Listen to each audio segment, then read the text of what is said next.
الجزء التاسع من ال OOP البوليمورفيزم، وأخيرا ده آخر عمود معانا من الركائز الأربعة الأساسية لل OOP، وبأمر الله هتخرج من الفيديو ده فاهم يعني إيه بوليمورفيزم.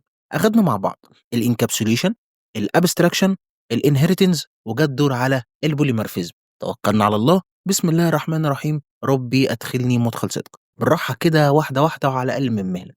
يعني إيه بوليمورفيزم؟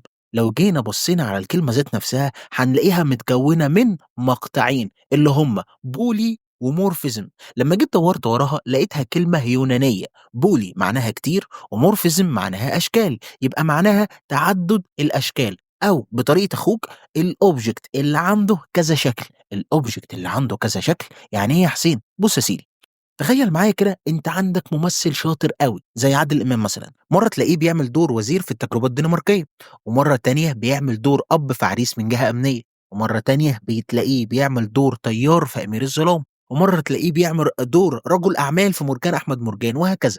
بص معايا كده، هو نفس الشخص عادل امام، بس في كل مره بيتصرف بشكل مختلف، وبيلبس لبس مختلف، وبيتكلم بطريقه مختلفه. امسك لي العقل هنا رومي، هو ده بالظبط مفهوم البوليمورفيزم، ولذلك بنسميه ايه؟ ارجع لي كده بسرعه معايا للشرح، معناها تعدد الاشكال، او الاوبجكت اللي عنده كذا شكل. الاسم ثابت بس الفعل متغير. وضحت الصوره كده معاك يا قلب اخوك؟ وكمان ايه، هثبت لك دلوقتي انك انت كنت بتستخدم البوليمورفيزم وانت مش حاسس. تعال بص كده على الكود ده، بص، ماي ليست اهي فيها ليست، وماي سترينج فيها سترينج، وماي ديكت فيها ديكشنري، واهي والكي والفاليو.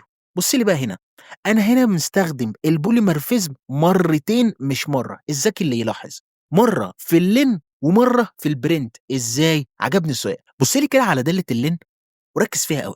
مع كل مرة اللين بتشتغل فيها النتيجة بتكون مختلفة، مع ان الاسم ثابت بس الفعل ماله متغير. الفعل متغير؟ ايه ده؟ استنى يا حسين، انا بدأت اربط الدنيا ببعض. يعني اللين دي هي عادل امام، الشخص ثابت بس الفعل بتاعه متغير على حسب العمل اللي شغال عليه. الله يفتح عليك. ولو لاحظت معايا، هو نفس الكلام مع مين؟ مع البرنت اهو. الاسم ثابت بس الفعل بتاع البرنت مع كل مرة بيظهر لي نتيجة مختلفة. واضحة الدنيا كده؟ بالله عليك ركز لي قوي في الحتة اللي جاية دي. بايثون بتستخدم حاجة اسمها دوك تايبنج، وده من ضمن جمال اللغة بصراحة. بتقول لي انا يا حسين مش بدور على نوع كائن بالظبط، وده فعلا حصل اهو. ماي ليست غير ماي سترينج غير ماي ديكت، التلاتة انواع مختلفين، صح الكلام؟ طيب امال بتدوري على ايه يا ست الكل؟ قالت لي بدور على خصائص او دوال معينة. زي مين؟ زي البيلت ان فانكشنز. وطالما الكائن عنده الدالة اللي بتدور عليها زي مين؟ زي لينها، بايثون هتتعامل معاه عادي حتى لو كان من نوع مختلف تماما. واضحة الدنيا كده؟ يعني ايه؟ يعني هي مش بتدور على نوع، انما بتدور على فانكشنز معينة. تمام قوي وزي الفل. اخر حاجة معانا تعالى ناخدها، وهي البوليمورفيزم مع الوراثة. في حاجة اسمها ميثود اوفر رايدنج، ودي معناها في العربي تعديل المميزات. تعديل المميزات، ايوه، تعديل مميزات كلاس الاب عن طريق كلاس الابن. من غير تفكير يلا بينا على المثال على طول عشان نفهم.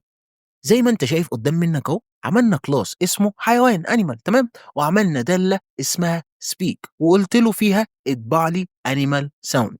وبعدين عملت كلاس تاني اسمه دوج، وارث من كلاس مين؟ الحيوان. بس انا بقى هنا عايز اعدل ميزه السبيك دي. تعمل ايه تاني؟ اعدل.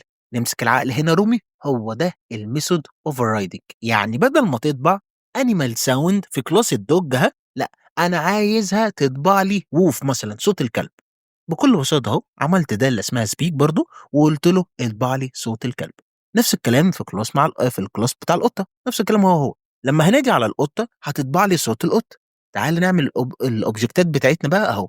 انيمال بيساوي كلاس الانيمال، تمام، دوج بيساوي كلاس الدوج، الكات بيساوي كلاس الكات. وقبل ما نشغل الكود لاحظ معايا هنا ان السبيك متكررة في كلاس الاب وكلاس الابن. الاسم ثابت بس الفعل ماله متغير. شغل الكود كده بعد اذن حضرتك. زي ما انت شايف اهو، كل اوبجكت ليه الحاجه بتاعته او ليه النتيجه بتاعته. بس كده يا معلم، ده كان درس البوليمورفيزم. فهمنا عن ايه البوليمورفيزم، وإزاي بيشتغل في الOOP وإزاي الmethod overriding بتساعدنا نحقق البوليمورفيزم. الموضوع سهل ولذيذ ومهم جدًا، جدًا، جدًا زي ما أنت ما شُفت. أنت هتعمل إيه بقى يا معلم؟ جرّب بنفسك، عدّل في الكود ده، وجرّب تشتغل على المثال بتاع الموظفين تمام، اللي إحنا اشتغلنا عليه قبل كده. ضيف نوع جديد من الموظفين، جرّب تعمل دوال تانية تمام، أو functions تانية وتعمل لها overriding تمام، في الكلاسات مختلفة، وأنت عرفت يعني إيه الoverride علشان تفهم إيه الpolymorphism. ده عملي أكتر، تشتغل بإيدك أكتر، هو ده المطلوب منك، إن أنت افهم النظري وافهم ما وراء الكود علشان تستخدم إيدك كتير، مش عايزك تقف تمام، وما تنساش لو فهمت البوليمورفيزم يبقى أنت كده قطعت شوط كبير أوي في الOOP. وزي ما أنت ما شُفت وإحنا ماشيين بنكتشف إن إحنا كنا بنعمل حاجات بس إحنا مش عارفين إن هي دي ده كده مثلًا أنا كده باعمل بوليمورفيزم، أنا مش عارف، بس أنا دلوقتي أهو فهمت. المثال بتاع الprint والlen ده أنت وأنت ماشي أصلًا أكيد عملت حاجات كتير أوي بوليمورفيزم وأنت مش واخد بالك. قُل معايا الabstraction نفس الكلام، في حاجات كتير أوي عملتها abstraction بس أنا مش واخد بالي، وهكذا. وهو ده ميزة النظري. بس كده يا سيدي، اعمل share للدرس ده عشان غيرك يستفيد، وقُل لي رأيك في التعليقات علشان تشجعني أكمّل معاك رحلة الOOP دي. أنا حسين الدرمالي، ودي برمجة بالبلدي. سبحانك اللهم وبحمدك، أشهد أن لا إله إلا أنت، أستغفرك ربي وأتوب إليك. سلام.